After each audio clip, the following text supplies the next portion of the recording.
আসসালামু আলাইকুম প্রিয় বন্ধুরা। আজকে আপনাদের মাঝে কিছু গুরুত্বপূর্ণ কথা বলবো।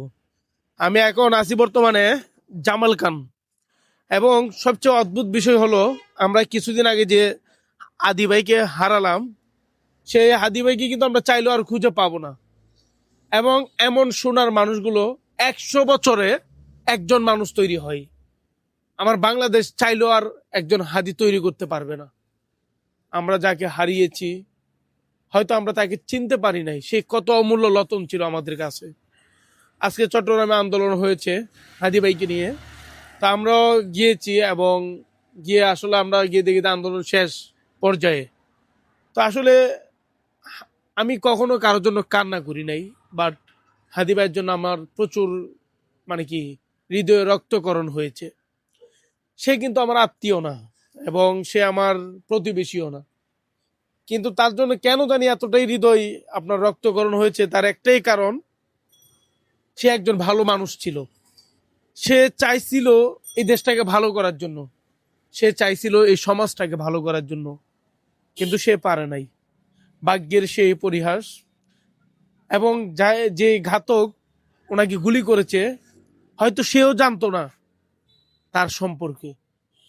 কারণ বাংলাদেশের ভিতরে 47,000 বর্গ কিলোমিটার ভিতরে কার চোখের পানি পড়ে নাই, কে কাঁদে নাই তার জন্য? আমরা কি চাইলেও একজন হাদিকে দ্বিতীয়বার বাংলাদেশে তৈরি করতে পারবে? পারবে একজন ন্যায়বান ব্যক্তি তৈরি করতে? পারবে ফজরের নামাজ পড়ে মসজিদের সামনে দাঁড়িয়ে থাকতে একটা ভোটের জন্য? পারবে না।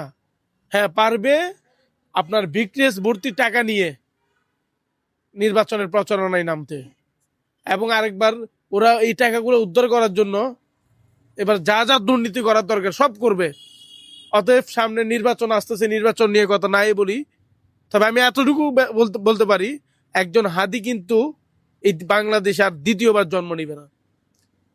আমি কিভাবে বুঝাইতে পারবো, মানে কিভাবে বোঝাতে চাই, এতটাই হৃদয় রক্তকরণ হচ্ছে এই একটা মানুষের জন্য, আমার আত্মীয় স্বজনের জন্য। কখনো এত খারাপ লাগে নাই আমার।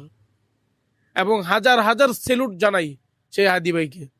এবং যদি কখনো আমার জীবনের সুযোগ হয়, আর আমি যদি ওখানে যেতে পারি, ওনার কবরটা ইনশাল্লাহ একবার জিয়ারত করে আসব। এবং ওনার প্রতি ভালোবাসা রইল। আমরা ওমর রাজি আল্লাহ তালা আনহুকে দেখি নাই, আবু বকর সিদ্দিককে দেখি নাই, এবং হজরত আলী রাজি আল্লাহ তালা আনহুকে দেখি নাই, তবে একজন হাদি ভাইকে দেখেছি, যে ন্যায় এবং ইনসাফ কায়েম করতে চেয়েছিল এই বাংলাদেশে। এবং তার অপরাধও এটাই ছিল। তার জন্য হাজার হাজার ভালোবাসা রইল হাদি ভাইয়ের জন্য। আল্লাহ যেন ওনাকে জান্নাত নসিব করে, এবং সবসময় দোয়ার মোনাজাতে হাদি ভাইকে ইনশাল্লাহ স্মরণ করি। সবাই সুস্থ থাকবেন, ভালো থাকবেন। আল্লাহ হাফেজ।